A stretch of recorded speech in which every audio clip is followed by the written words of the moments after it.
Hello दोस्तों, मेरा नाम है डॉक्टर के एस चौगले और हमारे चैनल पर आप सभी का बहुत बहुत स्वागत है। आज इस वीडियो में हम बात करने वाले सेलेक्ट डिसीज़ के बारे में। तो सेलेक्ट डिसीज़ एक तरह का एक ऑटो इम्यून डिसऑर्डर होता है। तो खाने में हम जो भी प्रोसेस्ड फूड या फिर गेहूँ, ओट्स, बार्ली, राई ये सब चीज़ें खाते हैं तो उसमें एक तरह का एक ग्लूटेन प्रोटीन होता है, जिस ग्लूटेन प्रोटीन को ग्लाइडिन ऐसे भी कहा जाता है।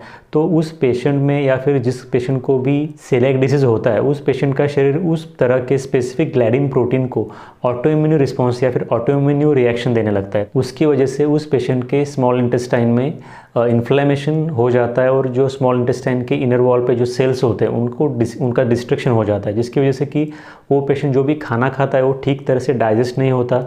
उस पेशेंट को बहुत ज़्यादा थकावट महसूस होने लगती है। साथ ही साथ उस पेशेंट के खाने से जो भी न्यूट्रिएंट्स या फिर जो भी मिनरल्स न्यूट्रिएंट्स आ रहे हैं वो सभी उस व्यक्ति के उस पेशेंट के बॉडी में ठीक से एब्जॉर्ब नहीं हो पाते। तो इन शॉर्ट ये सेलेक्ट डिसीज़ की पैथोफिजियोलॉजी है। तो अभी हम बात करेंगे कि सेलेक्ट डिसीज़ किस वजह से होता है। तो जैसे हमने शुरू में कहा कि सेलेक्ट डिसीज़ एक ऑटो इम्यून डिसऑर्डर है, तो इसके लिए कोई भी स्पेसिफिक किसी रीज़न को हम ऐसे नहीं कह सकते कि स्पेसिफिकली इसी चीज़ की वजह से किसी पेशेंट को सेलेक्ट डिसीज़ हुआ है। तो सेलेक्ट डिसीज़ होने के लिए जेनेटिक फैक्टर्स भी हो सकते हैं या फिर इन्वायरमेंटल फैक्टर्स भी हो सकते हैं। तो जेनेटिक या फिर इन्वायरमेंटल फैक्टर्स की वजह से उस पेशेंट के अंदर कुछ जीन्स में म्यूटेशन हो सकते हैं, उसकी वजह से उस पेशेंट में ऑटो इम्यून रिएक्शन आ सकती है ग्लूटेन प्रोटीन के लिए और उसकी वजह से उस पेशेंट को आगे जा करके इलेक्ट डिसीज़ होता है। तो कारण जानने के बाद अब हम जानेंगे कि सेलेक्ट डिसीज़ में क्या क्या लक्षण दिखाई देते हैं।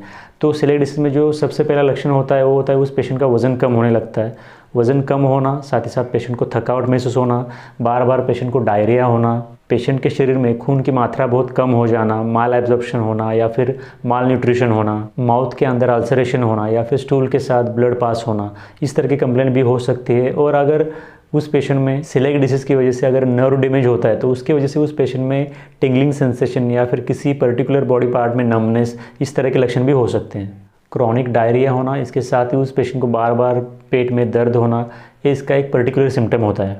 तो अब हम बात करेंगे कि सेलेक्ट डिसीज़ को डायग्नोस करने के लिए कौन से टेस्ट किए जाते हैं इसके बारे में। तो इसके अंदर पेशेंट के कुछ ब्लड टेस्ट किए जाते हैं। उन ब्लड टेस्ट के अंदर भी सबसे पहले बात उस पेशेंट की एंटी ग्लाइडिन एंटीबॉडी टेस्ट की जाती है।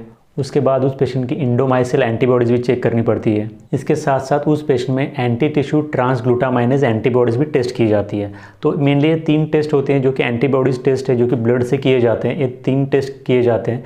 इसके साथ साथ उस पेशेंट में स्मॉल इंटेस्टाइन की बायोप्सी भी कर सकते हैं। तो इस तरह से स्मॉल इंटेस्टाइन की बायोप्सी करना और जो अभी हमने ब्लड टेस्ट बताया वो टेस्ट करना, इन सब टेस्ट को करने के बाद फिर डायग्नोस किया जा सकता है कि उस पेशेंट में सेलेक्ट डिसीज़ है या फिर नहीं है।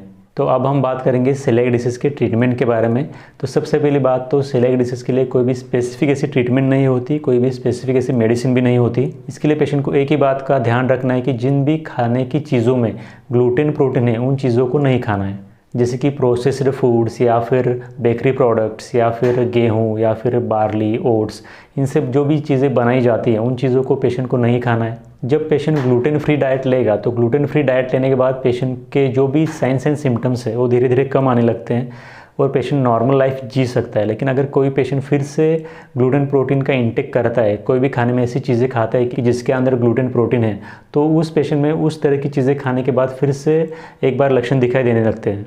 तो अभी हमने शॉर्ट में बात की सेलेक्ट डिसीज़ के बारे में। अगर आपके इसके विषय में कोई भी डाउट हो तो आप हमें कमेंट सेक्शन में ज़रूर पूछ सकते हैं। आपके डाउट्स को आंसर करने की पूरी कोशिश की जाएगी। और अगर आपको इस वीडियो से कोई नॉलेज मिली है तो इस वीडियो को लाइक और सब्सक्राइब ज़रूर करें। और इस वीडियो को अंत तक देखने के लिए आप सभी का धन्यवाद।